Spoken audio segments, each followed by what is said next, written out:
It is June 1944, and a British paratrooper lands hard in the Norman bocage, his uniform already caked with mud from the drop. Around him, chaos blooms, mortar fire, screaming, the thunder of engines. He reaches into his uniform and draws out a peculiar firearm, its construction so unrefined it looks almost homemade. This is the Sten gun, and in the mud and filth of the hedgerows it is about to prove that sometimes the ugliest solution is the most brilliant. He squeezes the trigger. The weapon fires, clean and crisp, unstoppable. Around him, German soldiers struggle with their own submachine guns, the MP-40S jamming in the dust, clogging with earth, becoming increasingly unreliable with every moment of combat. But this crude British contraption, this gun that looks like it was assembled in a backstreet garage, keeps working. It keeps working because it was designed to work, not in spite of mud and filth, but almost because of it. The Sten gun was born not from grand vision, but from desperation. By 1940, Britain stood alone against Nazi Germany. Its army shattered at Dunkirk, its weapons reserves depleted, its industrial capacity stretched to the absolute limit. The nation needed submachine guns, lots of them, and it needed them immediately. The existing Lanchester submachine gun was a marvel of engineering but took months to produce. There was no time for marvels. There was only time for something that worked. What emerged from the drawing boards of the Shepherd's Bush Works in London was a weapon so startlingly simple that military observers initially dismissed it as inferior. It had perhaps a tenth of the manufacturing steps required for German equivalents. It could be made with the most basic machine tools. And, most extraordinarily, its loose tolerances and crude design gave it a remarkable property. The dirtier and more fouled it became, the more reliably it functioned. This was not accidental. This was the entire point. The story of the Sten gun is a story about understanding the true nature of warfare, about recognizing that in desperate circumstances, simplicity trumps sophistication, and about one nation's realization that an enemy's strength could become his terrible weakness. It is a story about how British ingenuity created not the most refined weapon in the world, but perhaps the most perfectly suited to the conditions in which it would be employed. The Second World War revealed a fundamental truth about modern combat that pre-war theorists had entirely failed to grasp. The blitzkrieg tactics that had overrun France demonstrated the critical importance of close-quarter infantry support and rapid-fire capability. Submachine guns, compact weapons capable of delivering sustained bursts of fire, became not a novelty but a necessity. Every nation recognized this, but Britain was peculiarly disadvantaged in meeting the requirement. The British Army had traditionally relied on rifles. Long-range firepower, accuracy, discipline, these were the virtues bred into generations of British soldiers. The submachine gun was something new, something American, something that represented a different philosophy of warfare entirely. Yet by 1940, with invasion seemingly imminent and the army re-equipping after Dunkirk, every weapon mattered. The existing Lanchester submachine gun was admirable, a thoroughly English weapon, well-engineered, reliable. But it required skilled workers, abundant material, and manufacturing time that Britain simply did not possess. The German forces, by contrast, had the MP-40, a weapon of extraordinary engineering precision. It was beautifully made, superbly toleranced, exactly what a weapon should be if you had unlimited time and resources. But the German forces also faced the same resource constraints as everyone else, and they discovered something troubling. Their precision-engineered weapons, designed to such tight specifications, were remarkably sensitive to the conditions of actual warfare. Sand from North Africa would jam them. Mud from Russia would freeze them into uselessness. Dust from desert operations would clog their mechanisms. The challenge facing British planners was clear and seemingly impossible. They needed to produce thousands of submachine guns with minimal industrial burden. They needed weapons that could be made quickly, cheaply, and in virtually unlimited quantity.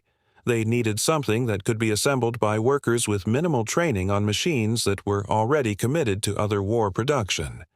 And somehow these weapons had to be reliable. In fact, they had to be more than reliable, they had to be practically indestructible in the field.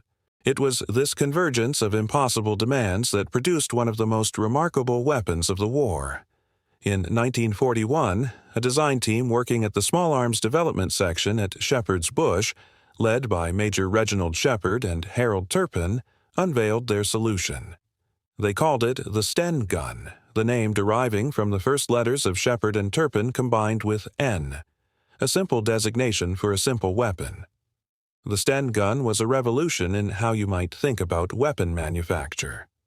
Where the MP-40 required skilled engineering and precision tooling, the Sten was designed from the outset to be makeshift. The barrel was the only component that required precision manufacture. Everything else was pressed, stamped, and assembled. The bolt was a simple machined rod. The body could be welded together from flat steel plates. The magazine was a simple tube with a spring and follower. The gun could be assembled with equipment found in any general machine shop. Indeed, many Stens were made in factories more accustomed to producing bicycles or cooking utensils than firearms. The design was characterized by remarkably loose tolerances.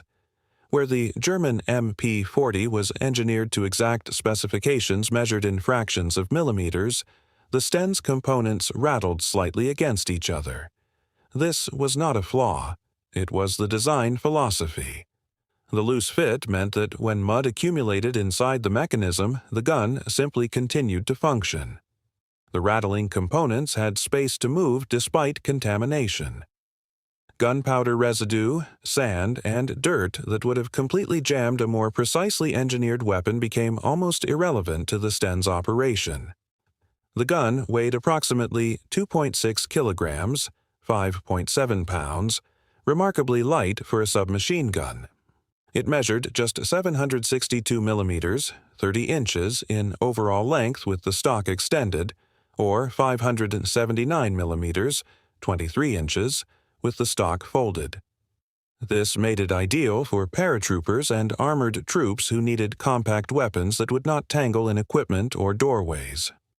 The rate of fire was approximately 550 rounds per minute, roughly equivalent to the German MP-40, though the Sten's much simpler construction meant this rate could be sustained indefinitely without risk of mechanical failure.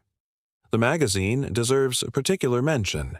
It held 32 rounds of 9mm parabellum ammunition in a double-stack, single-feed arrangement. These magazines were so simple to manufacture that eventually millions were produced. They could be loaded by hand in seconds.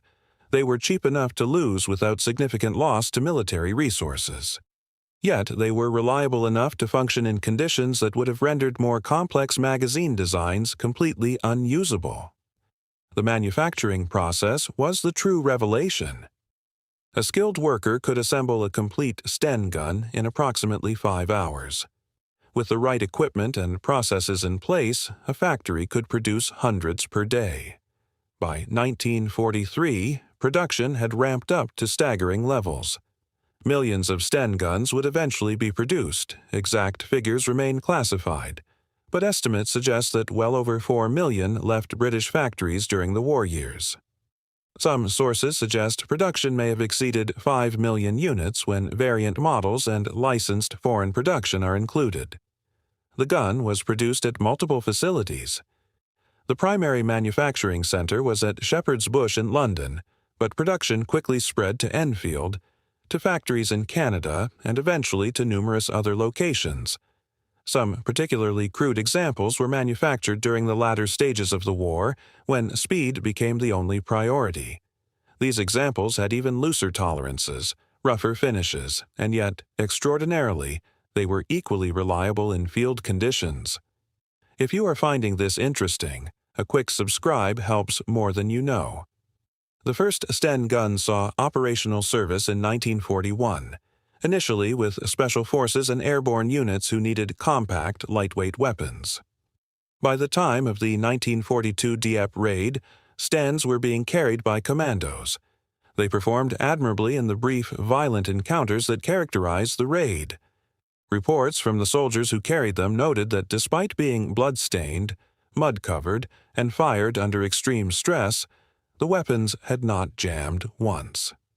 The gun saw extensive service with airborne forces during Operation Market Garden in September 1944, the ambitious attempt to secure the Rhine crossings. Paratroopers dropping into Arnhem carried Sten guns, relying on their rapid-fire capability in the close-quarters fighting that developed. In the rubble-strewn towns and hedgerow fighting of Normandy, the Sten gun proved invaluable. Its high rate of fire and lightweight made it ideal for the fast-moving combat that characterized the breakout from the beachhead.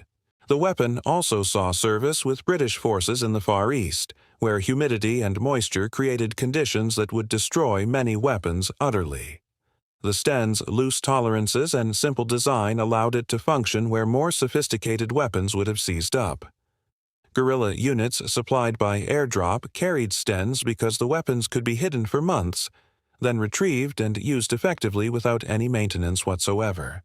Records from partisan groups supplied by British forces indicate that Stens were amongst the most valued weapons distributed.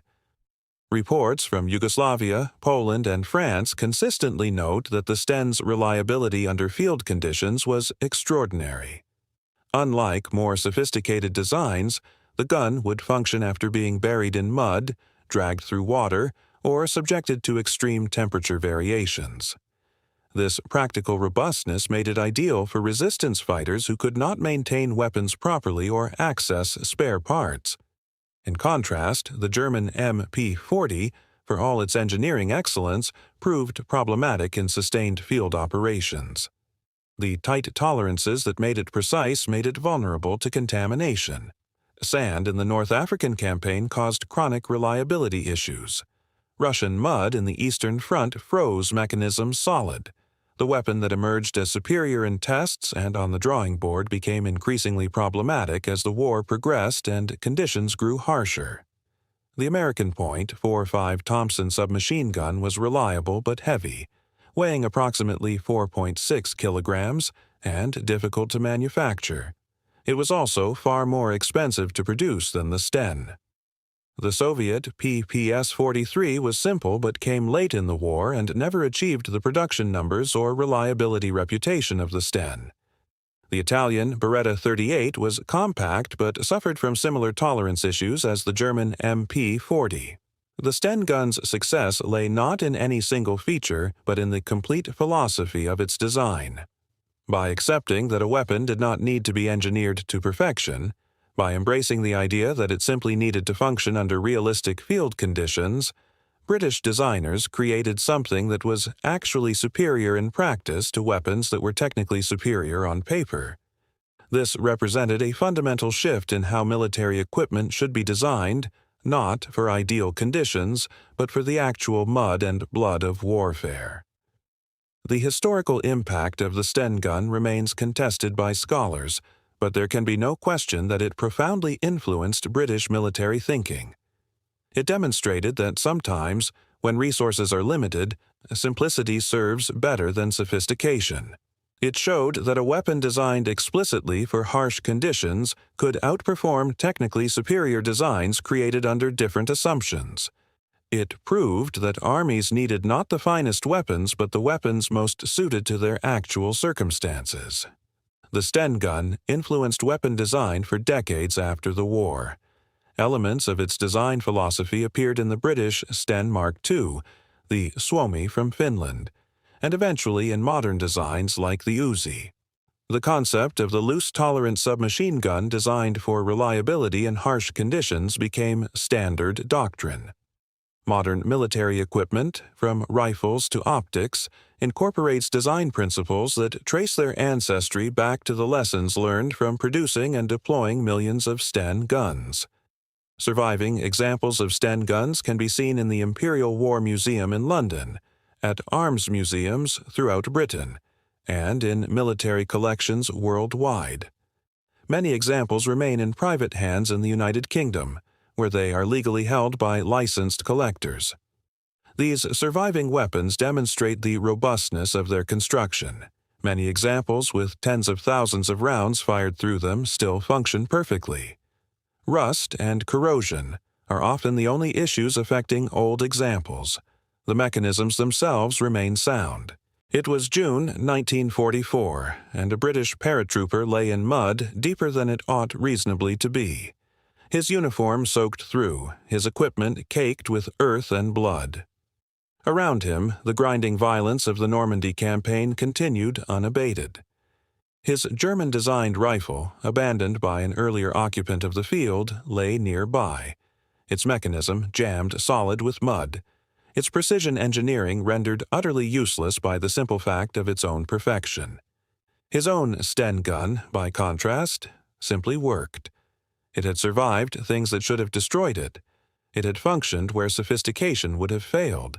It had been designed not for some imaginary ideal warfare, but for the precise conditions in which he now found himself. This was the true genius of the Sten gun. Not that it was simple, but that it was simple in exactly the right way. Not that it was cheap, but that being cheap did not make it unreliable.